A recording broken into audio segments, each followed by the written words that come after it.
You'll lose everything in exactly 30 days.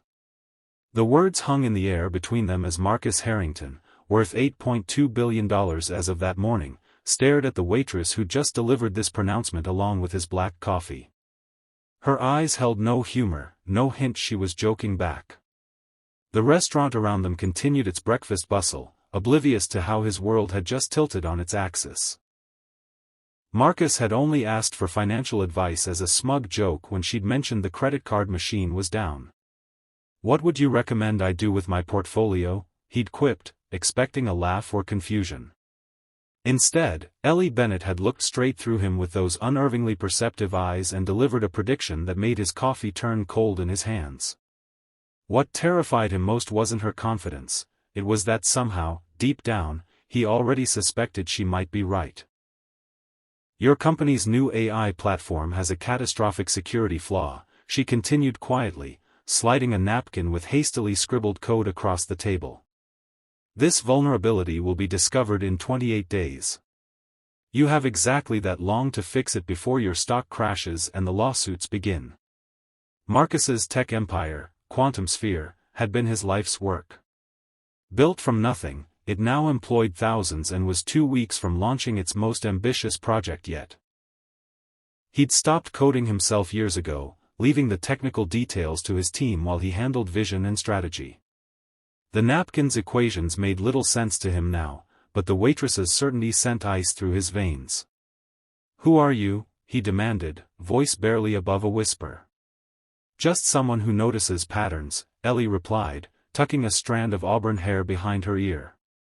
"I've been watching your company's public code repositories for months. Nobody else has spotted it yet." Marcus studied her, mid-30s, tired eyes that spoke of late nights, calloused fingers that didn't match her waitress uniform. The restaurant was just 3 blocks from his corporate headquarters, a place he'd started frequenting for its anonymity and decent coffee. He'd never paid attention to the staff before today. Why tell me? Why not exploit it yourself? The question came automatically, the paranoia of a man who'd spent decades in an industry where information was currency. "Because I believe in fixing things, not breaking them," she answered simply. "And because I know what it's like to lose everything." 2 weeks later, Marcus stood in Ellie's tiny apartment, surrounded by monitors displaying code he now understood intimately. They'd been working together every night since their first encounter, Marcus canceling board meetings and Ellie taking leave from the diner. The vulnerability was real, catastrophically so. And far more complex than either had initially realized. With each passing day, their partnership had deepened beyond the professional, a connection forming neither had anticipated. "We're close," Ellie murmured, fingers flying across her keyboard. "But there's something we're missing." The clock on her wall read 3:17 a.m. They had 13 days left before her prediction would come to pass. Marcus watched her work, this woman who'd somehow predicted his downfall and then devoted herself to preventing it. Her brilliance was staggering. In their time together, he'd learned she'd once been a leading security researcher at a major tech firm before a scandal had destroyed her career, a scandal, he was beginning to suspect, that hadn't been her fault at all. As dawn broke, Ellie suddenly stopped typing. "Marcus," she said, her voice strange. "I need to tell you something." She turned to face him, conflict written across her features. "The vulnerability in your system. I know so much about it because," the sudden pounding at the door cut her off. "FBI. Open up." The shout was followed by the splintering of wood as the door burst open. Armed agents flooded the apartment, weapons drawn. "Ellie Bennett, you're under arrest for cyber-terrorism and corporate espionage."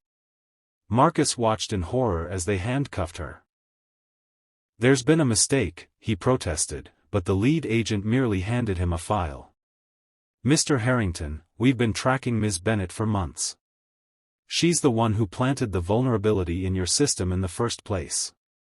She's been working with your competitors to destroy Quantum Sphere from within." As they led Ellie away, she looked back at Marcus, her eyes pleading. "It's not what you think," she called out. Check the original code from 3 years ago. Before I ever came near your company. The door slammed shut behind them, leaving Marcus alone with the file, the unfinished code, and 11 days until potential ruin. 5 days later, Marcus hadn't slept. The FBI's evidence against Ellie seemed damning: communications with his chief competitor, large deposits to offshore accounts, detailed plans to exploit QuantumSphere's vulnerability. Yet something didn't add up. The woman he'd come to know, brilliant, principled, and increasingly dear to him, couldn't reconcile with the criminal mastermind in the federal dossier. Following her cryptic final words, he'd dug into QuantumSphere's earliest code repositories, versions that predated the company's massive growth. What he found left him reeling.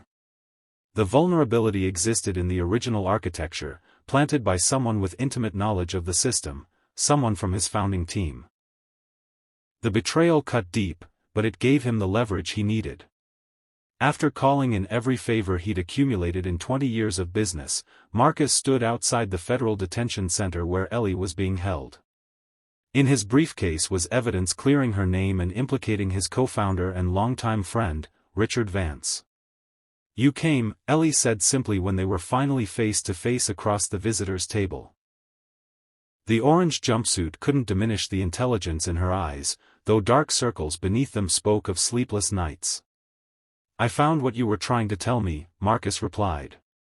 Richard planted the vulnerability as an insurance policy years ago. When the company grew beyond his expectations, he decided to cash in. "He framed you when he realized you'd discovered it." "How did you prove it?" "I didn't, at first. But once I knew where to look." Marcus slid a document across the table. "Richard's been selling company secrets for years. The FBI is picking him up as we speak." Ellie's shoulders sagged with relief. "I was starting to think I'd rot in here. Why didn't you just tell me from the beginning who you were? That you'd discovered the vulnerability while researching QuantumSphere?" Her eyes met his. "Would you have believed a disgraced security expert working as a waitress? Or would you have assumed I was trying to extort you?" She smiled sadly. "I needed you to see the problem for yourself first." 3 days before Ellie's predicted deadline, they stood together in QuantumSphere's main server room. The vulnerability had been more insidious than either had imagined, requiring a fundamental restructuring of the platform's security architecture. Teams had worked around the clock, but the fix was finally ready to deploy. This could still fail, Ellie warned as Marcus prepared to initiate the update. "If we missed anything, then we face it together," he finished, taking her hand. The gesture felt natural now, as if they'd known each other for years instead of weeks. "Ready?" She nodded, and he pressed enter. For a moment, nothing happened. Then, one by one, the status indicators turned green. The system accepted the patch, implementing the new security protocols across QuantumSphere's global network. By morning, the vulnerability that had threatened to destroy everything would be gone. "We did it," Marcus breathed, turning to Ellie with wonder in his eyes. "You did it," she corrected. "You chose to listen when most billionaires would have dismissed me. You were willing to question everything you'd built when the evidence pointed to a fundamental flaw." "What happens now?" he asked, suddenly aware that their shared crisis was ending. Ellie looked away. "I should probably find a new job. Waitressing was only temporary anyway." "I have a better idea," Marcus said. "QuantumSphere needs a new chief security officer, someone who can spot the vulnerabilities others miss. Are you offering me a job, Mr. Harrington?" A smile played at the corners of her mouth. "I'm offering you a partnership," he replied. "In every sense of the word." 1 year later, Marcus stood at a podium accepting an industry award for security innovation. The audience applauded as he acknowledged his team's contributions, but his eyes sought only one person, Ellie, seated in the front row, her napkin prediction now framed in his office as a reminder of how quickly everything can change. Sometimes the best advice comes from unexpected sources, he concluded his speech. And sometimes, the person who challenges you most is the one who saves you in the end. The lesson I learned wasn't just about code or security. It was about trust and having the courage to listen when someone tells you an uncomfortable truth. As the applause swelled, Marcus added, "If you found value in our story, in how we transformed potential disaster into innovation, I hope you'll share it with others who might benefit. The world needs more people willing to speak truth to power, and more of the powerful willing to listen." That night, as they walked hand in hand along the waterfront near their new home, Ellie laughed at a memory. "You should have seen your face when I told you you'd lose everything in 30 days. I was terrified," Marcus admitted. "But not as terrified as when I thought I might lose you. You know," she said thoughtfully, "in a way, my prediction came true. You did lose everything, your complacency, your blind trust, your isolation.